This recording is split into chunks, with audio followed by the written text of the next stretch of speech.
Good evening, everybody, and welcome to Heavy Chef, the Heavy Chef for February 2023. And it's really great to see everybody here, some new faces. Just a quick question. How many of you here have never been to a Heavy Chef event before? Just raise your hand. Okay, awesome. Welcome. Mo, Louis, you're lying. Welcome, guys. Just a little bit of housekeeping. This has got nothing to do with cooking. Just in case you're wondering and you stumbled into some kind of a cooking show, it is not. This is all about a learning community for entrepreneurs. And the name Heavy Chef comes from the saying, never trust a skinny chef. We aim to inspire and empower entrepreneurs all through South Africa and the continent of Africa. And we do that through creating learning bites and recipes. So that's kind of our nomenclature of the learning pedagogy of Heavy Chef, which essentially is all about learning, doing, and sharing. And just FYI, for those of you who don't know, my name is Fred Rode. I'm the co-founder, CEO of Heavy Chef, and it is my great privilege to welcome our guests here and our esteemed MC to this amazing event focusing on partnering with corporates.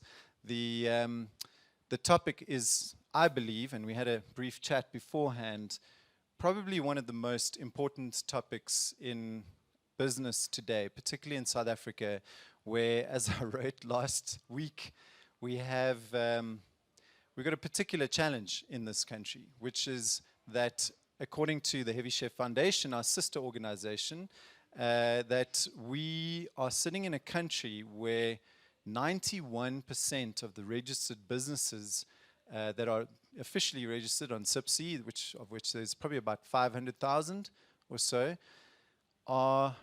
they consist of less than 5 people. So, and I believe, I think Louis can correct me if I'm wrong, about 70% of that, maybe just under 70% of those, are solopreneurs. So they consist of one person, right?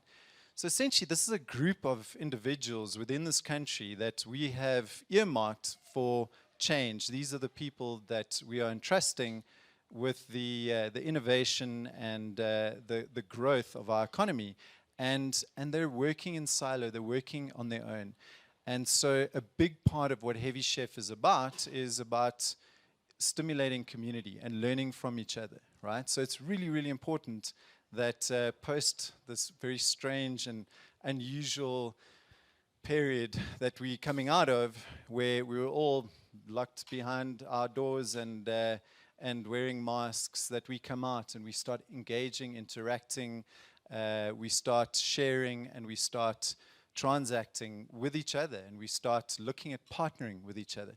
And a big component of that really is you know, a friend of mine said we should put this on a t-shirt, but that the small businesses in this country they essentially want to, excuse my language, fuck shit up, and the big businesses need to fuck shit up. So essentially what they need to do is do that together. They need to collaborate. They need to figure out a way of partnering with each other. The big businesses can uplift and empower the smaller businesses, and the smaller business can see big businesses an opportunity to be able to fast track their development and to be able to find a place of safety within that very tempestuous water that they find themselves sailing in, as I'm sure many of you know. So before I hand over to Zinhle, I just wanted to quickly say a huge thank you to Bruno Olierhoek, who's the former now CEO of Nestlé ESAR, and as many of you know, Nestlé is the biggest food company in the world and has invested much time, energy, resources, and initiative into uplifting small businesses and really trying to innovate and empower from within, trying to look at opportunities to empower entrepreneurs. And Lorna Mlonzi is the CEO and founder of Sky Internet, who's just an incredible force of nature of herself. I will encourage Zinhle to ask the story of why I say that, because it will blow your freaking minds. But Lorna is just an incredible individual herself, and who has featured on our platform before. I encourage all of those of you who are not yet signed up to Heavy Chef to go to heavychef.com, sign up. It's free to sign up, and there are at the moment over 200 courses. We call them recipes, and over 2,000 learning videos that you can download, and obviously many opportunities to connect with other people in settings like this and engage with each other and interact with each other, other entrepreneurs, and learn from each other. I want to just a little bit of an honoring for the people that support us, and I think there's a number of them, but just to name them quickly before we begin the proceedings. I think we have a huge benefit in ourselves as Heavy Chef, partnered with some incredible businesses who are very aligned with our cause of inspiring and empowering entrepreneurs, particularly PayFast, Xero, and Workshop17. PayFast is one of the leading payments companies in the world, and certainly the biggest in Africa. Xero is the most beautiful cloud accounting software available. And Workshop17 is this venue that you find yourselves in here with co-working spaces across the country, and who is by far and away the fastest growing co-working company in Africa. And then Capitalize, ex-Nilo, Whipping the Cat, which is a legal firm, Baxberg, the amazing wine that you're drinking outside, Surf Fruit, also an amazing entrepreneurial story, Goodleaf, the CBD water that some of you have been tucking into. Don't worry, it's not going to get you high. Bruno was a bit worried a little bit earlier. He says, because we offered him, and he says, I'll have one afterwards. So we'll have a little Goodleaf drinking ceremony afterwards. And then Creed Living and Global Citizen. These are all amazing partners of ours.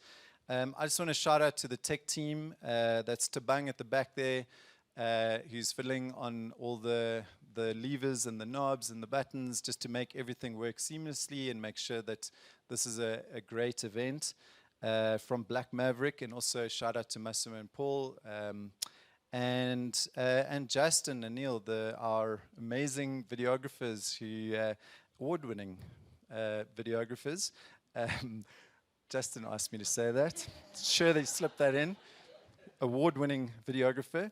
And also, importantly, the Heavy Chef team, to Zinhle, to Juja, to Randall, Bronwyn, Zola, Jade, Mo, Siabonga, Lucanio, Yolandi, Charmaine, Mr. Louis up top there, Praise, he's just part of the freaking family, and Mike, who is sitting in Cape Town at the moment. And and that's us for now. Just a quick note that there is a prize at the end of this for anybody who asks a really scintillating, engaging, funny or shrewd question. So do get your questions ready. Zinhle is going to encourage you guys to get involved. We're going to give you a Heavy Chef hamper, including a Creed Living, a little bottle of beauty bullets. God knows we all need some of that, and some other little Heavy Chef goodies. And enjoy yourselves. I do encourage you, in the spirit of community, after this, to network, to get to know people, to introduce yourselves, and who knows what's going to happen. I mean, I know in the crowd there's some great founders, there's some great entrepreneurs, there's some great minds, there's some great young talent, there's some investors, there's some media. So who knows what would happen. I just want to encourage you to kind of get out of your comfort zone and have fun and enjoy yourselves tonight. Thank you so much, and a big up to our crowd, to our crew on the panel tonight. Thank you.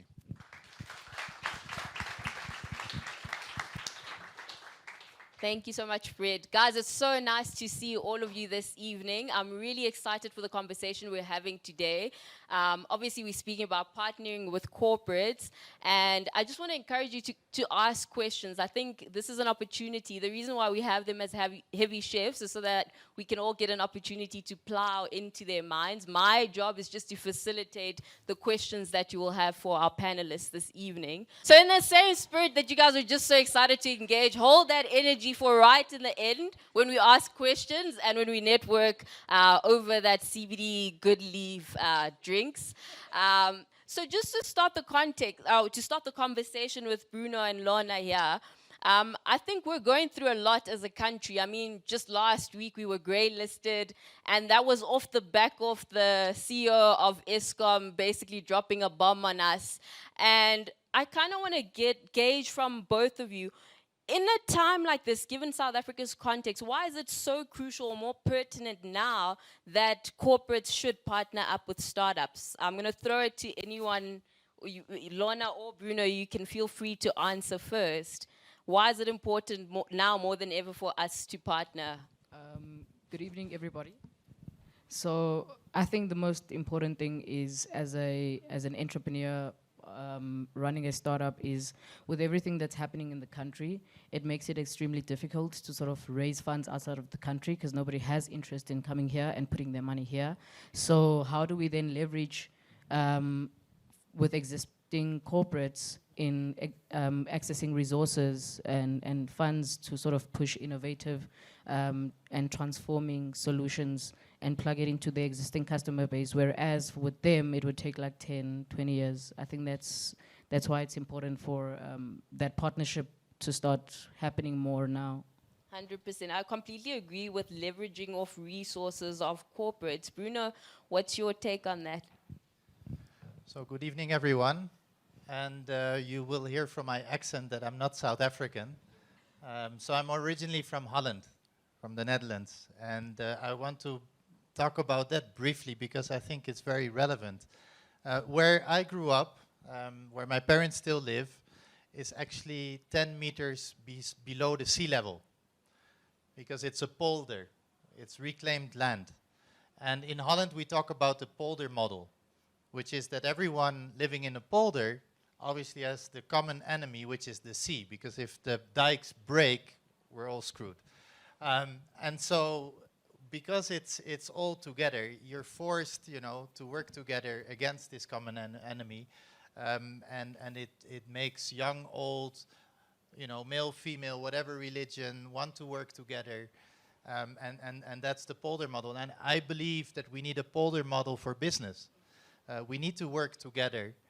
Many of the challenges and the problems that we're having are too big for just the government to solve or just a company to solve. And it will have to be, different entities working together to find the solutions. But the solutions are there. So it's just a matter of getting behind a common purpose in a win-win approach to find those solutions. 100%. I actually like your answer regarding the bolder model, if I combine what you're both saying, because for the first time, I think South Africans have a common purpose that we have a common struggle, which is Eskom, which is power utility, which is the underperformance of our government, yet we as entrepreneurs, as a community, we're not united against this common purpose or common struggle that we're all facing. But with that being said, even if we can leverage off each other, as you were saying, as corporates and startups, I find that there's a mismatch. So we find that startups are highly innovative, they're fast-paced, there's a culture of collaboration, and then you get corporate entities that move slowly, there's lots of bureaucracy, it's extremely hierarchical. So how can startups navigate that mismatch in culture, like when you're going to work with a corporate entity? I don't know if, Lorna, you can also speak from your experience having partnered up with corporates. I think it's an extremely frustrating process trying to get things over the line with corporates. 100%, because they've got their own way of doing certain things, which you find easy. It's like it doesn't need 10 people to make a decision. It's either we do it or we don't do it. And it's either you can see that this is the results that might come from implementing things this way. And if this doesn't work, then it's the other outcome. So how do we then minimize the risk of getting to the outcome that we don't want? And I think also with that friction of not wanting to lose the culture of a startup and having to sort of try and align with the processes of a corporate, it then also brings a stagnation to how quick and how fast do we implement transformative solutions. So there kind of like has to be a middle ground, and this is when you find a lot of startups being absorbed by corporates because they had to say, okay, you know what, let's do it, because they want to get the solution and everything out to market. So it's just finding a commonality, like Bruno is saying, in terms of where do we find that win-win situation where both parties win, the startup is able to scale quicker and develop, get more access to resources and grow their solutions. And also to not let the startup culture die out. I think that's one of the hardest things, because you want to grow as a business and the corporate wants to support you, but they want you to do things their way. So yeah, it's just finding a commonality. Yeah, and Bruno, on your side, how is it working with startups? Like, we're extremely frustrated. Want to get things over the line. We're innovative, but then we're slowed down by the bureaucracy and the entity. I'm gonna sound a little bit defensive, I guess. But what I wanted to say is that every big company was probably founded by an entrepreneur and was a startup at some point before it turned bigger.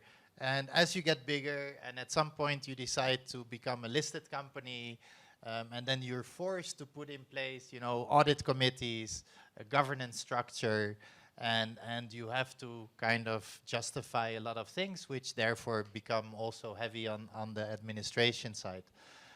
But it's not like it has to be corporates versus entrepreneurs. I mean, we've all been entrepreneurs, and by the way, I know that especially the youngsters in the big corporates, for them, looking at you guys, the world of the entrepreneurs is extremely aspirational.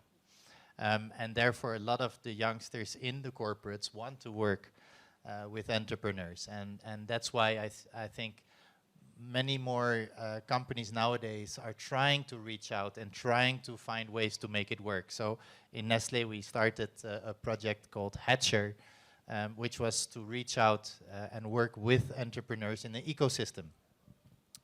And there again, I think that what's important, you mentioned it, Lorna, it's finding this win-win and finding the complementarity.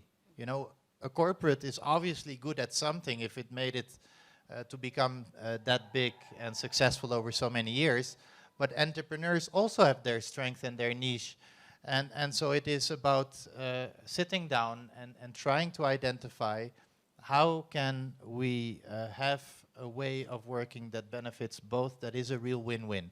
And I would say that while I understand the eagerness to move fast, my word of caution to the entrepreneurs is take your time in the beginning to really define what is the role of each and how can you really set it up in a way that it's a win-win, because at the end of the day, it's a partnership. And any partnership, whether it's your marriage or any other partnership, it has to be based on trust, and it has to be, clearly defined for it to last and be happy. And on that note, Bruno, I think if we just rewind back, a lot of entrepreneurs struggle in negotiating the terms of the type of partnership they have. Sometimes they don't have the leverage or the negotiating capabilities to kind of put their terms first. So how do we practically ensure as entrepreneurs that we've got equal bargaining power when we come to the table, that we can also set our own terms, and to ensure that this relationship will be mutually beneficial for the long term? And Lorna, you could also jump in. Don't look at it as, oh, I'm so small and this company is so big, so for sure they've got all the power and I have to give in. Look at it that you have a role to play and the corporate has a role to play, and therefore you want to make sure that what's in it for you makes sense. And again, it is to come to this common ground of a real win-win, which is key in any negotiation, in any partnership. And so as an entrepreneur, you often have very specific skills, and you can do things that the corporate cannot do itself. And therefore, it's an open negotiation. And you have to insist that you don't feel you get, you know, the short end of the stick. Make sure that you're happy with the conditions. And just like there are many entrepreneurs, there's also many corporates. So if it doesn't work with one corporate, you know, try it with another corporate as well. And I think also the thing with entrepreneurs, the biggest mistakes that we make is looking at a partnership with a corporate more like it's a charity kind of thing where they're trying to help you and not looking at it as a relationship, business relationship that needs to be transparent at all times, not only from an entrepreneurial side of things, but also from the corporate side of things. Like, let's be transparent about this partnership. What is in it for me? What is in it for you? Is this CSI or what is it?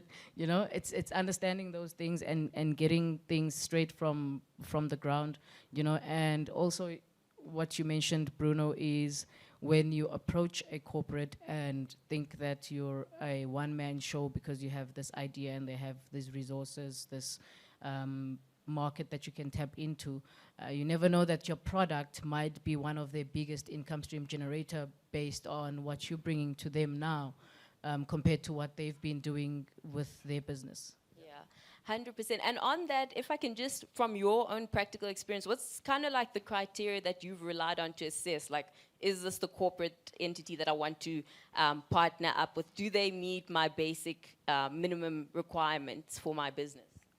So because our predominant focus at Sky Internet is the lower income market, so there's only like 5-6 corporates that I can look at. Really, it's like ShopRite Holdings, Pepco Trading, Capitec, etc. So it's looking at who has been operating in this market for the longest, right?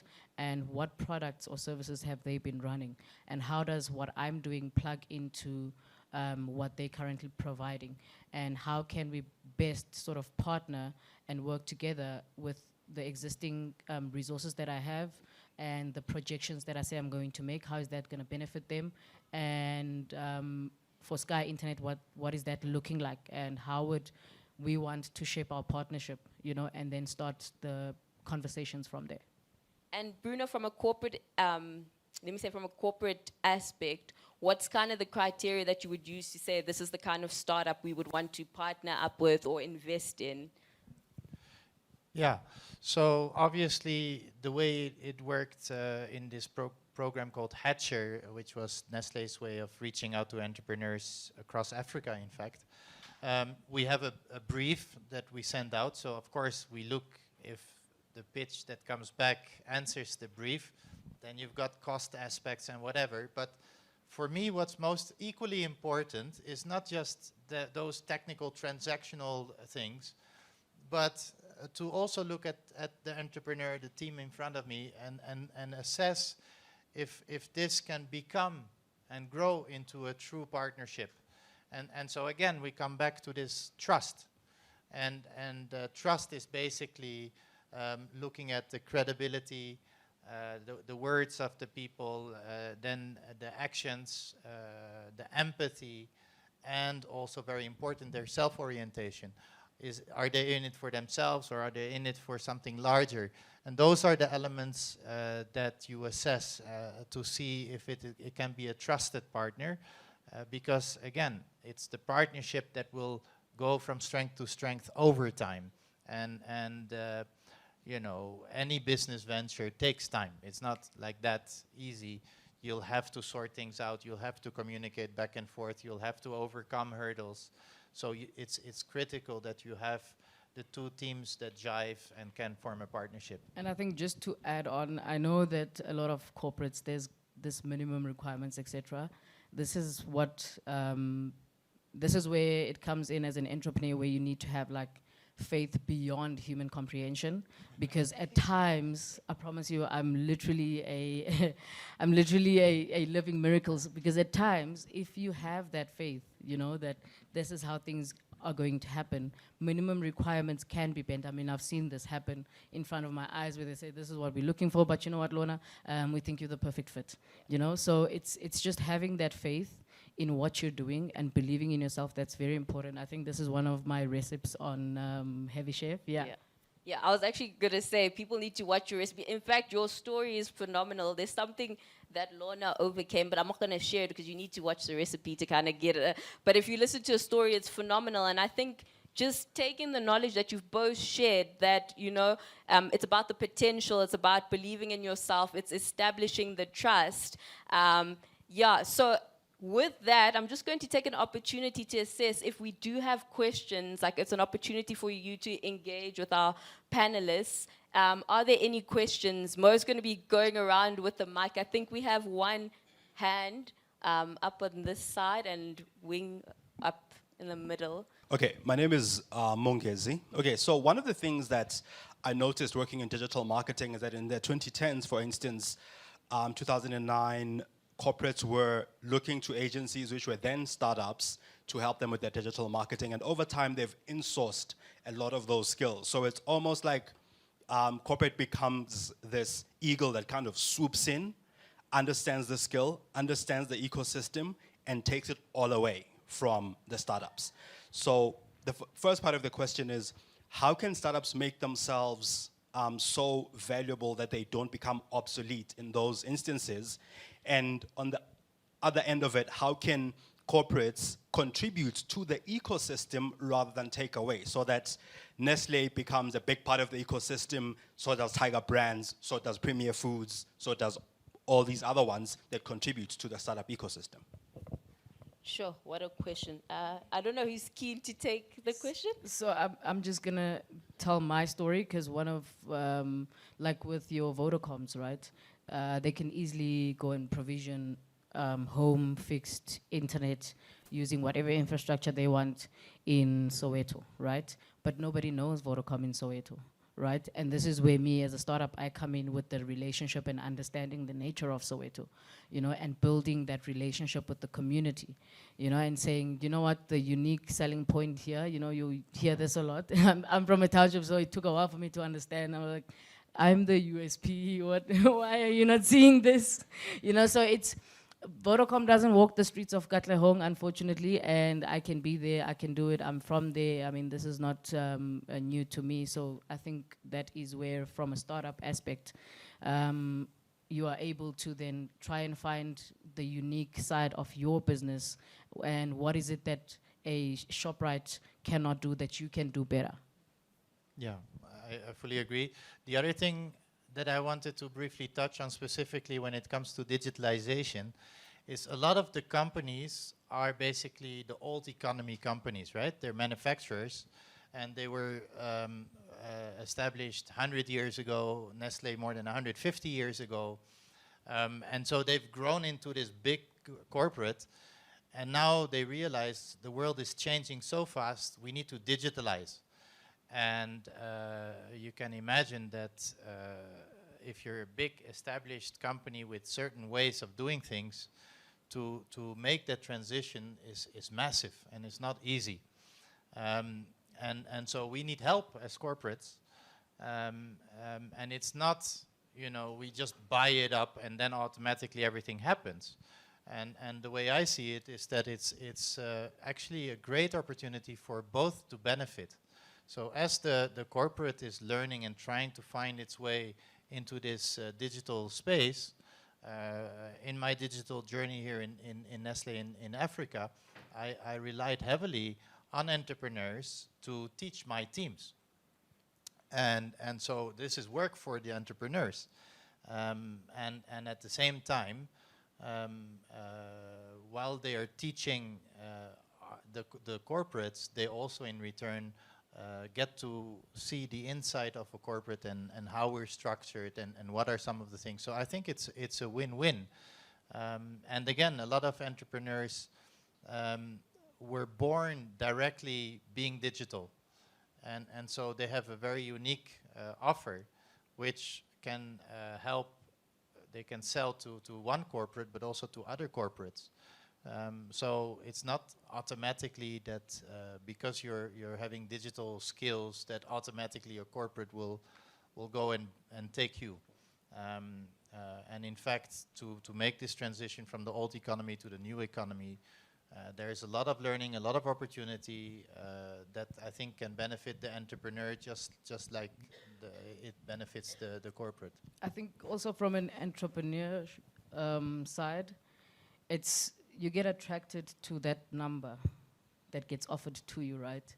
And you think about all the hurdles and everything that you've experienced in this startup, and you think, you know what, he has a way out, you know? So it's also, it talks back to us being resilient, you know, within our businesses, and understanding that the hurdles are going to be there. Don't get absorbed by a corporate because that number that they're offering you now looks good, you know?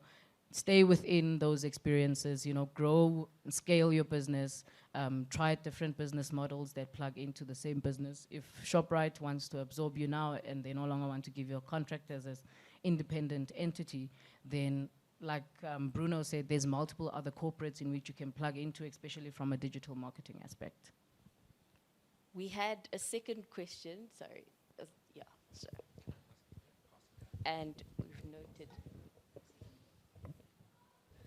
Bruno, you've worked in Africa and Asia and Europe. What are South African entrepreneurs missing when it comes to partnering with corporates that perhaps people in Asia or Europe are doing better?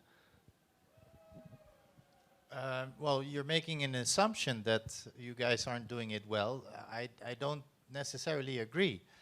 And I was just chatting with Fred and Lorna before coming on the panel now, and I was sharing that last week I was 1 week in Kenya, in Nairobi, with students, MBA students from the West, so to say, and they were discovering Africa.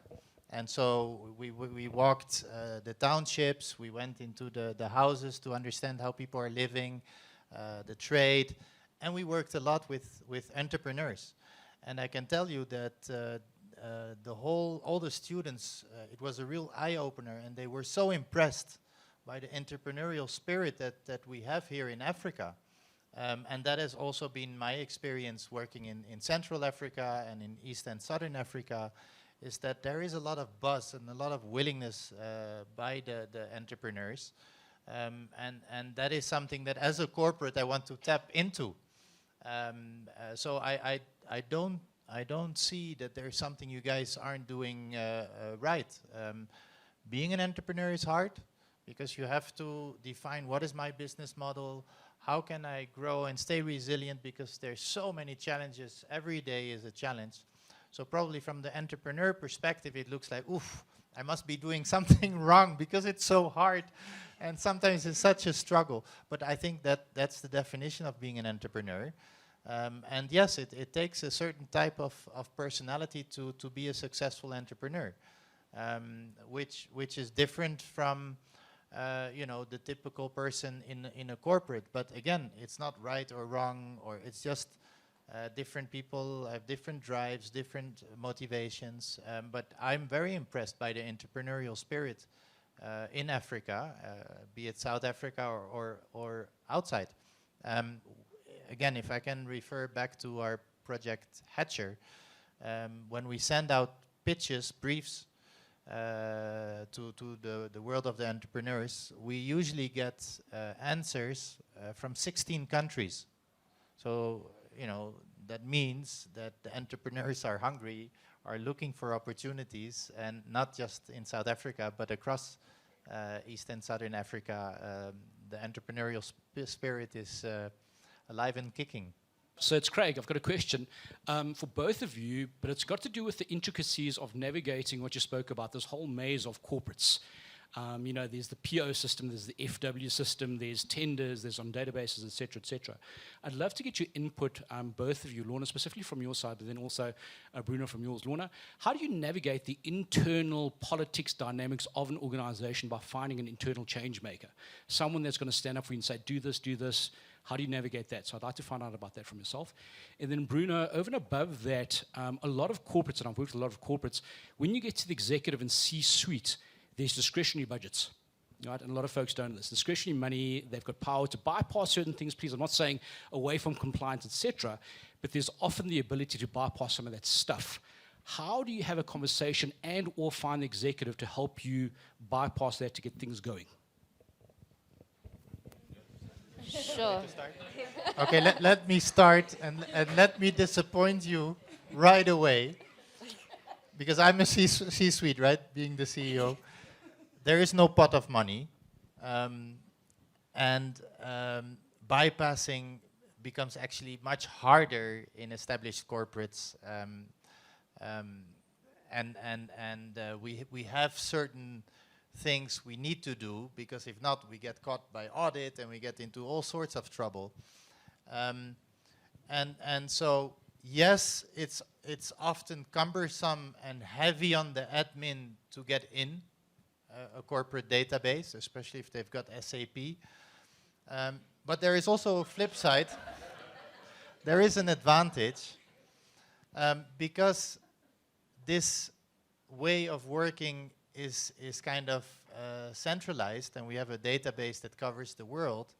If you get into a Nestlé as a supplier in South Africa, you automatically have access to the world of Nestlé worldwide. And the same if you get in through Zimbabwe or Holland or whatever. So therefore, in all of these countries, it's the same process, which is quite heavy, I admit. But once you're in, you're in. And you don't need to redo that same process. And I guess if you can get through one corporate, you can get into all the other corporates much easier as well, because you can go to another corporate and say, by the way, I've been accredited by Nestlé, I'm in their database. So that alone means that you've got a lot of paperwork already done and in order, and that makes it then, relatively speaking, easier next time you want to go into another corporate. So, because I'm an entrepreneur, I think it's pretty much the relationships, and there has to be some school fees somewhere. That is something that we cannot hide. But I think the most important thing is getting down to the decision maker and building that relationship from there. I mean, it's the first time that a woman, a black woman coming from a township, has started an ISP from the paper, SIP-C, into building a network, into having live customers. So if I put that story to you on a table, you're gonna say yes. I mean, there's no choice there. And like I say, if you head down to Heavy Chef and listen to the things that I've overcome based on my experience with staying in the township, I mean, if I tell you that alone, you will give me everything in the world. And I think that is that is why I say I'm a living testimony of miracles. You know, that's why I can go and tell people this is what I'm doing and this is why I'm doing what I'm doing, and then based on that and the passion that they can see and like I say, experience, doors just open. That has been my experience. There is no special formula. There's a lot of gatekeeping. I've had to fight. I've had to even say, oh, is it because I'm a black girl? And then things, it's the honest truth. It's the honest truth. You have to hold people accountable at times for just to gatekeep unnecessary things that are putting a stagnation to transformation and developing our country. It's totally fine and okay to ask at the beginning, you know, how long is this gonna take? Will there be other documents or other things that other requirements that I need to think about? And often that is the simple thing that is that question is not asked. How long will it take? Because, I don't know, the entrepreneurs and the guys in corporate, they live in 2 different time zones. And you know, because you have fewer people and you make a decision like 20 million per day and things happen, for you that's normal, that's your world. Yeah. In the corporate, we have to, you know, tick boxes and fill out this and that and let the system synchronize overnight and whatever. So the perceptions of time aren't necessarily the same. So just ask that question and then they'll be able to tell you, you know, don't worry, this is gonna take a week or this is gonna take 2 weeks, and you might not like the answer, but at least you know where you stand, so you don't need to, you know, the next day wake up and say, they still haven't replied me. what's wrong, and you call them up, and then they don't even want to pick up your phone, you know. So ask that question up front. I think also, sorry, the other thing with how I look at the corporates that I want to work with is looking at the individuals who are the key decision makers and understanding those different personalities. So whatever I put through them talks to their characteristics. So it's easier for them to make a decision. You know, it's just a psychology. I mean, we're people, we're raised different ways, and there's certain things that you like. And if I take you to a house that's painted purple, you buy the house, but if it was painted yellow, you'd be like, nah, let's look at the next one.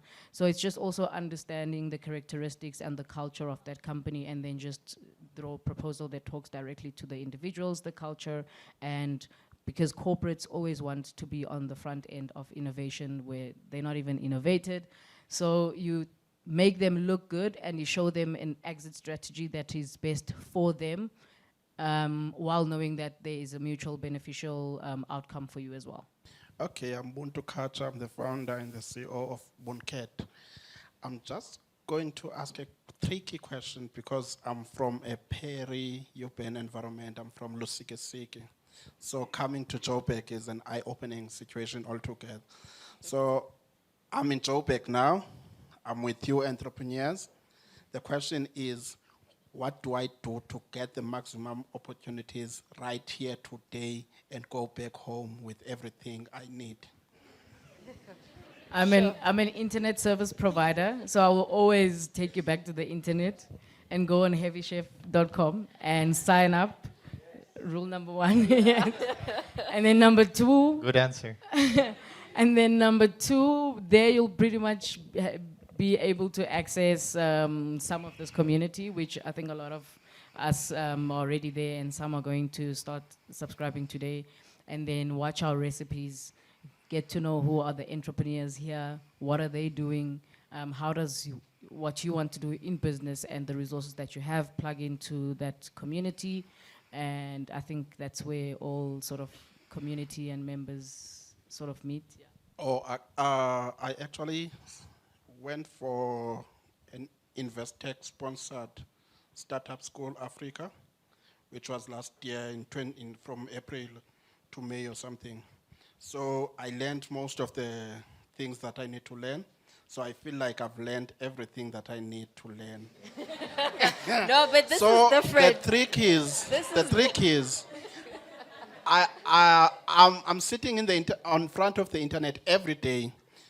One thing that I need, it's money for a gambling license, that's 60-something thousand, and then money for an app developer. How do I go about that?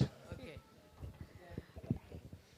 I've worked with multiple freelancers on the internet itself. Like even our website, I built myself without having the prior knowledge to build a website, because you find that a lot of the times you get this developer guy, he's paid well, he's happy, he's just stuck in a corporate and he wants to get creative and will do it for you for free.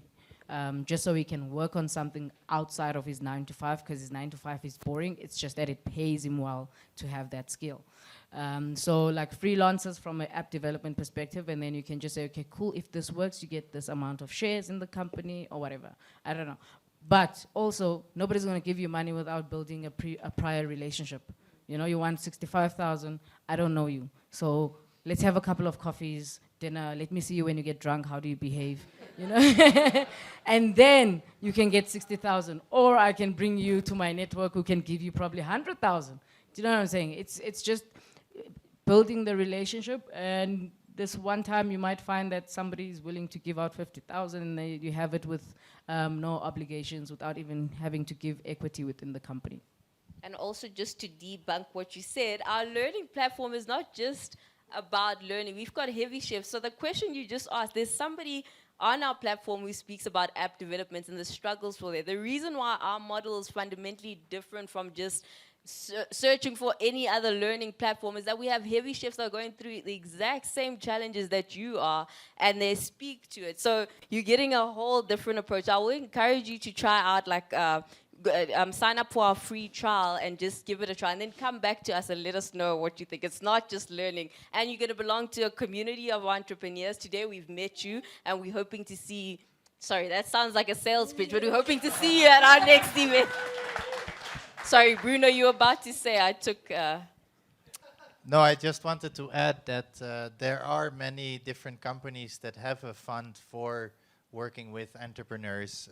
So just also keep your eyes and ears open and see where can you pitch your idea and then get access to that fund.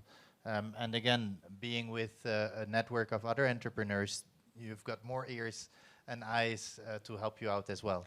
Just to give you a quick idea, just something just came to my head now. Like, have you tried looking at other countries that do not need a gambling license for you to be able to put an online gambling solution, and then you can start generating money from there without having to ask anybody for money?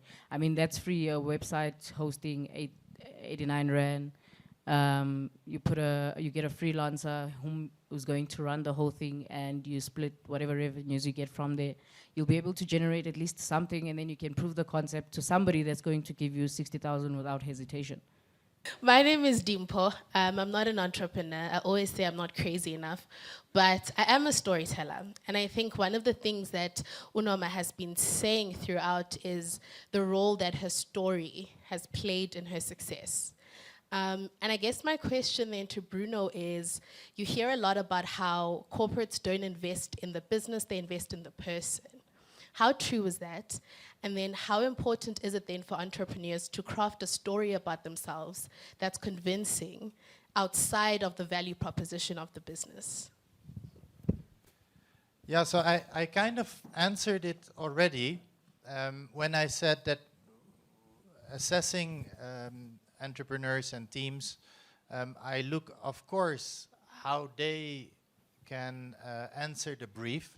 So, you know, what is their technical story?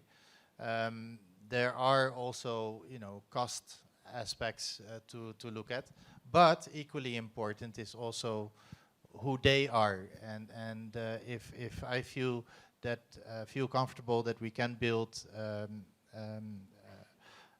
a relationship over time. So definitely your personal story is also important, and I would indeed also spend time crafting it so that you can very smoothly and easily tell it. That's a benefit, because not everyone will give you all the time in the world. So if you only have access to some managers in a corporate, let's say half an hour or 45 minutes, you have to be able to squeeze everything in. So the better you're practicing your personal story, then all the better. And Lorna already said how her story is actually very important in showing that I am a tough lady. I know how to persevere. I'll overcome. You can trust me, you know. And that story gives a lot of credibility. So I think you should tell your story. I was going to say, Lorna, let's not keep them in I suspense. think also it's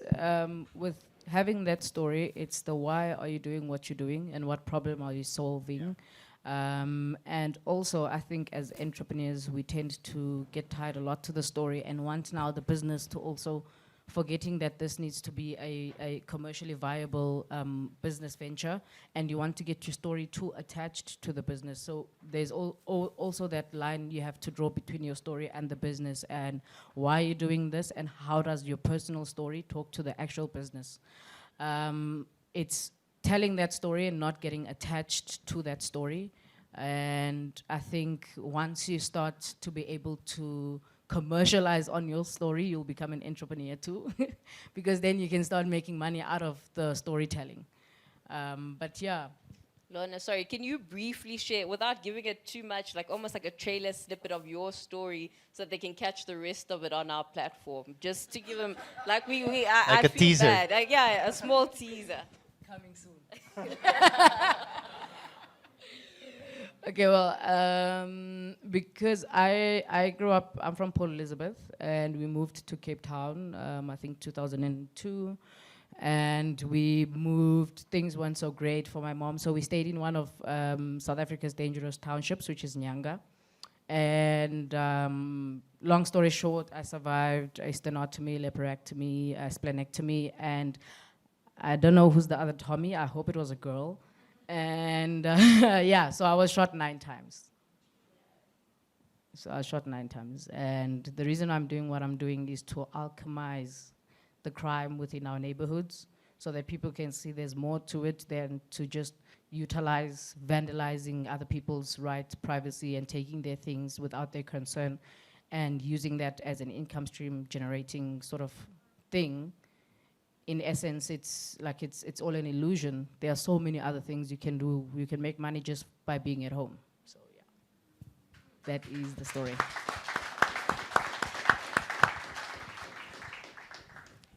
So Bruno, I just want to get a sense of how much of what you're doing is proactive in terms of looking for entrepreneurs to partner with, and if so, what are some of the tactics you use to kind of signal to the entrepreneurs you're open for business, and how much is reactive? And in other words, it's just entrepreneurs come knocking on your door, working through the corporate hierarchy to get to the right thing, and how that process can be smoothed over, I guess. That's a good question. I don't have an answer in terms of, what is the percentage split. But I definitely felt that we need to go more towards the entrepreneurs and create this ecosystem. And I strongly believe that this is the future. All corporates will have to be much better at creating these ecosystems. And the times of one corporate doing everything on its own, those days are over, and it's going to be more and more an alliance of different partners that work for the same goal, the same purpose, and can work together. And I would say this Workshop 17 is a great example where, it's constantly different people that come here that work. They don't need to have their own building. Lorna already talked about freelancers that can plug in as well. So it's not only the corporates that will be working together in the ecosystem, but entrepreneurs themselves will also more and more work in ecosystem, and owning assets, all assets, is a thing of the past. So anyway, I felt that the future is building these ecosystems, and that's why we launched Nestlé Hatcher. And so more specifically there, the goal overall was, as the world is changing, moving away from just products towards more experiences, I felt that also a company like Nestlé needs to move from selling only branded products to selling branded experiences.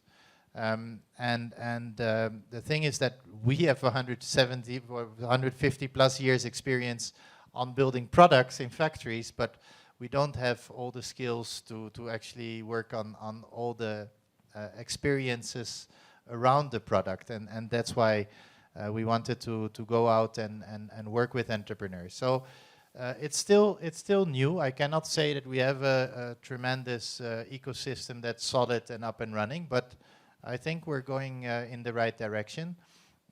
Like I said, the briefs that we do send out, we get multiple entrepreneurs across countries that want to work with us.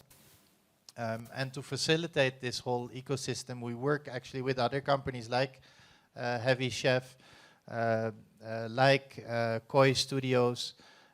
So we have also entrepreneurs that work with us in building up this ecosystem. So let's say that we are, as a corporate, more and more reaching out. But the other way also, why not? If you feel that, hey, I've got, as an entrepreneur, something to offer. I was actually about to say that is because generally we've seen the nature of corporates in South Africa. So it's high time for entrepreneurs to not wait on corporates to say, hi, we're open for business. Because we approached one of the oldest financial institutes in the country to say, hey, you've never done any innovation in any of the townships and none of the people want to use you. So how do you plug into our solution as Sky Internet by subsidizing 12 months subscriptions for small businesses in the townships? In turn, will get you business account activations as long as you can integrate an accounting system to that, just so we can make sure that this connectivity is also part of a solution to help this guy be able to track their business, how good are they doing, and how do they then scale from there? Because we know the nature of businesses in townships. Either they don't know how much of their products they're selling a day and what is their sort of operational expenses. So with this now, it solves like 2, 3, 4 problems for them. Yeah, and it's a win-win. And that question's from our CEO at the Heavy Chef Foundation. So afterwards, if you're looking for somebody, that guy over there, Louis, make sure you find him. We have another question on the left. I would note it. Do you have another question after that? Hi, my name is Mudupe. And before I ask my question, I just want to put in a vote for Dimpo to win that question prize. I thought that was excellent. I have 2 questions basically for Bruno. I'd like to understand, when you are putting together these briefs and receiving these pitches, what are you finding is the most common disqualifier when you're looking through everyone who's sending pitches? So that's the first question. And then the second question is, overall, what should people, small businesses, startups that are looking to partner with corporates, consider as, I guess, a checklist of readiness, so that they don't like waste a whole lot of time and effort? What should they already have set up? What does readiness look like before they answer one of your briefs? So good questions. I guess that where most people don't pass the first round is just basically not carefully reading the brief, and basically just kind of trying to push their solution into any brief that comes around. And that doesn't work. You know, you cannot push, what's the expression? A squared peg in a round hole or something like that. So it's actually, Lorna already referred to it, that what she does is that she carefully looks at what is the requirement of that corporate, and then, you know, retells her story so that it really answers, and also looking at the values of the company. And so I would say try to understand a little bit more about the company that you're answering, and then make sure that you answer the brief, and that you tell your story in a way that will be easier for them to absorb. So doing a little bit of homework on the company helps a lot. Now help me out again. So I always try and focus on the positive side of everything. Having been shot and heard everybody say rest in peace, I'm like, okay, whatever. So just don't try and understand the commonality of the disqualifier. Find the commonality of the corporate, what influences them in putting money into a startup or partnering with the startup. Look at the past 10 startups or companies that they've partnered with. Find the commonality within those companies, and then take that, put it together with, because remember, a corporate is formed by a collective of individuals, right? And these people make decisions collectively, which then forms the corporate. So you have to understand the people. You know, what influences them in making decisions? There's nothing, connect with the people, go to the same, because you're trying to build a long-term relationship. You know, so it's not like you're stalking them, you're trying to build a relationship, though they don't know about it yet. But yeah. We had another question, number 2. I think it was up top, then. Hi guys, my name's Lo. Thank you so much for the incredible insights that you guys are sharing. I find it really valuable. So just want to hats off to you guys. Lorna, your story is incredible and super inspiring. And something that I've been wondering here is, I'm like a big believer in the quote, you fail forward in life. And I mean, on your route to success, you've obviously had to fail quite a lot. And what I want to know from you is, how do your failures and your past failures dictate your present way of approaching partnering with corporates? How does that shape your mindset and dictate how you approach them? So a lot of the times we make the mistake of stopping at the first no. You know, you have to you're going to get thousands of them until you get the first 2 people to at least say, you know what, I think this works, but I don't think I want to put my money in it. You know, after you've had a number of people. So for me I think also my personal experience have built so much resilience. Like, you can tell me no, then I'll go in the mirror and like, you're lost, baba. You know, and then go to the next person with a lot of energy, you know, because I understand that you saying no has got absolutely nothing to do with me as a person. and what I'm trying to do within this business. It's just you are not understanding what I'm communicating to you. So I'm not going to bother myself with trying to make you understand. There are 7.8 billion other people out there that I can go to, you know, and somebody is going to see into what it is that I'm trying to do. One corporate, even if it's like 10 people within that company are saying no, there's going to come non-executive chairman and say, you know what, actually, you know what, I think maybe we should give it a go. And this might be the guy that can influence everybody so that your solution can be sort of considered.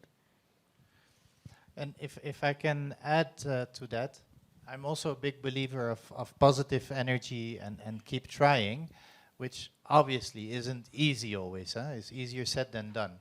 But so I would also encourage, you need to find a way that people are not afraid to try, and that they don't see a failure as something bad. So, and that is true for the world of the corporates as well as the world of the entrepreneurs. So within Nestlé, in South Africa, I've got an annual Intelligent Failure Award. So basically we encourage people to try, and we know that not everything will work.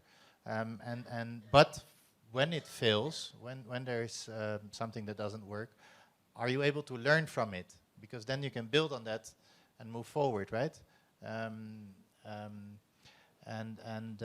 So celebrate almost the failures by making sure you learn from it, and that allows you to have this positive energy to keep going. And I think also coming back to the story and how your story ties into the why.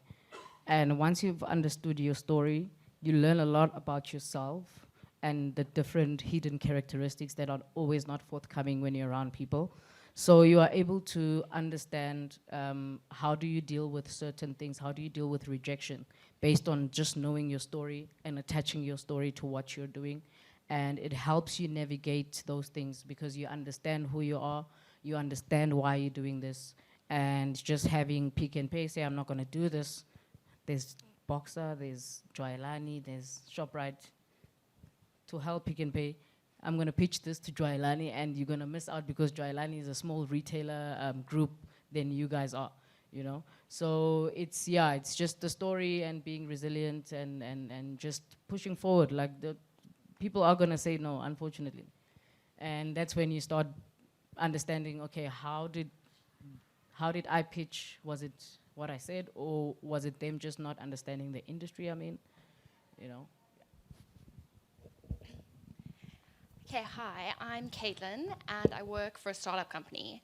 So I just wanted to know, if there's no brief, how do I go about approaching a corporate? Do I message the CEO on LinkedIn? Do I type the company into Google and search executive contact? Do I cold call? What is the most effective way in approaching a corporate in order to partnership with them?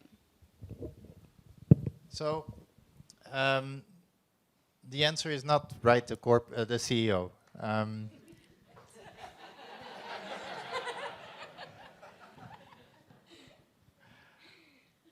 I do try to read all my mails and all proposals, but I quickly then forward it to the relevant party. But it's basically be clear on what it is you have to offer, and therefore which part of the corporate is going to be most receptive to it. And then again, try to do some homework and try to see how you can get in and be a bit creative. But the corporates are so big, you probably very quickly can find someone that knows someone in that corporate, and then, like Lorna said, take them for coffee to understand better who to contact, what's the name, and yeah, I think it's about being perseverant and just keep trying. About corporates on their websites, they'll always like broadcast their missions, visions, annual statements, projections, projects that they are interested in doing. So you shape your solution in such a way that it talks to the innovation that they want to put in there. For a typical example, if ShopRite wants to understand how many products or what is their biggest selling brand, I mean, I can offer them a solution to say, okay, cool, I've got 500 houses that you can pay internet for 12 months. you know, and you can ask these people as much surveys as they want. I mean, for me to subsidize 12 months of your subscriptions, you would answer any question at home, you know. So it's just finding those key themes of the different corporates and talking directly to them. Thank you for the opportunity. Hi, my name is Jacques, and thank you very much for this amazing event. It's really nice to hear grassroots levels happening in our country and that there's inspiring stuff. I think we need stories like this. We need, somebody was speaking about stories, we need a hell of a lot more of these stories. Lorna, but a question for you, and Bruno, maybe you could attach to it. But as you grow your business, I mean, okay, so you've done the pitch to the corporate, they like your idea, you know, it's gun blazing, it's a nice number, you try and keep calm and centered in that process, but there's growth that takes place. So besides the Heavy Chef portal, which I'm sure you get all your info where you grow as an individual and driving your business, what other avenues and so, you know, what else do you do to ensure that the growth of your business stays sustainable, that it doesn't fall flat, and that you can keep that partnership going? And then from the corporate side, what are you doing in the relationship to make it work? Like, how are you ensuring that the small business, you know, they get access to systems, they get access to knowledge, they get access to the stuff that they need to grow their businesses and make success stories? Thanks a lot. So a lot of our tier 1 service providers, majority of them are state-owned enterprises. So I always tell them that you literally owe me. You owe me. Why do you have to send me things like invoices due? You owe this to me. You know, you are the government, and I'm an individual coming from a previously disadvantaged community, so you gotta give me leeway. You know, give me 90-day term. I'm not a normal general business or whatever. I'm a startup, and considering the sort of history of the places that I come from, and considering the minimum requirements of funding institutions. So I use my story whenever I can. I promise you it works all the time. Like, there's not even a time where it doesn't work. And then also is partnerships, and not only with just corporates. I don't see people like your RSA Webs, ISPs that have been in the industry as competitors. I see them as people I can partner with, because I've got something that they would never have, an understanding of the market, because I'm from there, I speak their language, and I can walk in anytime, which is something that they cannot do. So how can we work together to provide a solution for this market, and it becomes a mutually beneficial relationship for both. And also I think the key thing is to get the right networks as an entrepreneur. You know, you staying in a corner and hiding and saying, okay, I want to do this, I want to do that, you won't be able to run a sustainable business, especially in this country. You need to get out there, network with people, and get into key networks, because just by having a conversation, you could literally, I think I raised my first $1 million without even a PowerPoint presentation. I was having a conversation, and I said, okay, you know what, this is what I want to do. And I said, okay, send me something. I said, no, get in the car. Drove to a township. I said, what's your problem? They told the problem, then I took him to the data center. I said, there's the solution, what now? You know, and the funds came just like that. So it's networks, relationship, and yeah. That's nice. I like I like your approach. No PowerPoints, let's go to the field, let's see the problem. And I promise you, like I'm very familiar with the internet. I will bring you information that you've never seen before. I will go to the dark web. I will do so many tricky things. But I mean, I can copy and paste and make it all sweet, nice projections.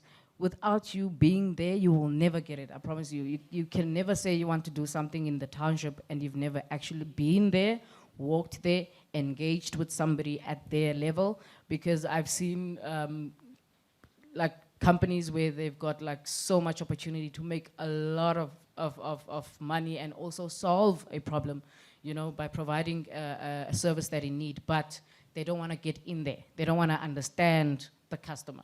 You know? And that would be then the beginning of the end for that particular company, because that's the end of the day. Let's not forget that business is supposed to solve societal needs, and as a result of doing that, you get rewarded and you get your money. So very important to go out and meet your customers. So within Nestlé, I can only talk about Nestlé. What we do is that when we send out a pitch and we then select an entrepreneur to work with, we also have someone in the team that will be their buddy or coach or mentor to help them along the way. And as I said, especially the young generation, they're super eager to work with entrepreneurs. That's aspirational. They want to be beyond just doing their 9 to 5. They want to be stimulated and they're fascinated by entrepreneurs. So they would welcome actually this. It's not a chore that, you know, they go like, oh, I have to work with this entrepreneur, he doesn't know anything. No, not at all. They actually enjoy it very much. And so I would say if you go to a company and that system isn't in place and they tell you, you know, work with him or her, then ask. You say, can I work with somebody in the team if I've got questions to help me out? And I think you'll have very receptive ears. And so I'm also trying my best to do my bit. And so I've been over the years also mentoring different entrepreneurs. Even if the pitch failed or we've moved on or whatever, that I try to still be in touch and help them out. And again, it's not that it's all selfishly helping out and wasting my time. Not at all. I learn a lot by listening to the entrepreneurs. You know, what are the pitfalls for them? How do they go about staying resilient, finding solutions? What latest digital thinking do they have? So these relationships are, again, win-win. So seek mentors and ask, you know, can we have this relationship? Because it will be mutual beneficial. And if I can just add on, like the Heavy Chef Foundation does a report, and one of the big things that Louis has covered in the report is the fundamental importance of mentorship. And this is why we wanted to build a community like this, because entrepreneurs are finding it extremely difficult to access mentors. So you can see the other added bonus of being part of this is that you essentially have mentors. And that's the other thing that the online platform does for our entrepreneurs, that if you want to pick Lorna's mind, you might not have the opportunity to have this conversation with her, but you can just tune in to one of our recipes and really see her thought process on certain things, her opinion, because it's a very integrated approach. It's not an academic lesson where Lorna's just saying partnerships is this. She's making it practical, and she's using real life examples based on the knowledge that she has gained. So before did you want to? Yeah. Yes, yes. On that, how do you keep the startup sustainable? I think we tend to focus on the key product or service that is the bread and butter, and forget to plug in maybe 5 different other aspects that are also an income stream sort of generator into the business, so that should the actual, I've studied a lot of companies that actually came out doing one thing but ended up being successful in another thing. Based on the actual product or service that they came out to do, didn't really get enough traction from the market, etc. So for instance, like our bread and butter is connectivity, but we can plug multiple other things where we can give you a co-location, a layer 2 service if you're an ISP, and other aspects that can make the business money to be able to keep the lights on, rather than waiting for us to reach like 10 million subscriptions in Soweto, Katlehong, Khayelitsha, and Umtata. I fully subscribe to what you're saying. To be sustainable, having multiple revenue streams makes so much sense. And again, you know, we don't often, or we don't enough, I believe, look at nature to give us some answers. But in nature, you've got constantly different values generating streams, and there's no waste, and every waste is used for something else. So we should, we should drop this old-fashioned idea of a factory with one line and one product. That worked, you know, a few centuries ago. Now the world nowadays has to be circular. We have to be creative and see how we can have multiple revenue streams. And you know, same with agriculture. Instead of planting one crop, you put other crops in between, So that's while you're waiting for that one This is crop, how I you found out with like cow's milk, you can actually get the normal drinking milk, cheese products, whey products, and every other thing in the, like with being an entrepreneur, you hustle, you do so many things. There was a time where we did a market research for Clover because they wanted to do like baby formula. So how does milk last long from transportation up Africa down here, and how airtight the container has to be for the milk, and how much do you milk the cow until it starts bleeding? Otherwise, that whole milk becomes then null and void. So it's those kind of things. And those principles, I think, work in every business. So because it might not be cow's milk right now, but it might be like our IP transit service.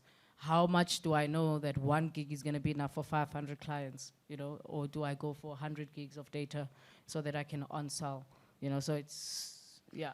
So just a little joke, staying with that cow example. Even the shit of the cow, you can harvest it to get some energy and do your cooking with it, Nestlé, right? Nestlé. Ladies and gentlemen, that brings us to the end. But it doesn't have to be the end. There will be an opportunity for everyone to network over our wonderful Baxberg wine and some CBD drinks. But before I do that, we have to announce who the winner is of the phenomenal question that was asked. Fred had to do some rigorous audits, and I think we've got a second and a third. And this question was really well thought, interpersonal, and it got seconded.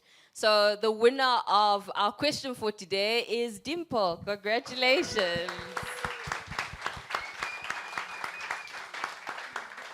And my parting words to everyone, there are a couple things that you have to get in order. One, if you haven't signed up for our recipes, that's the first thing you're going to do.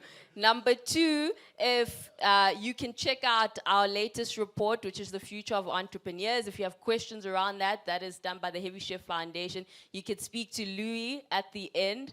Number three, if you're a first time, I really hope we'll see you at our next event. Number four, please stick around and network with us. And on that note, I'd like to thank Bruno and Lorna, our heavy chefs, for tonight. I think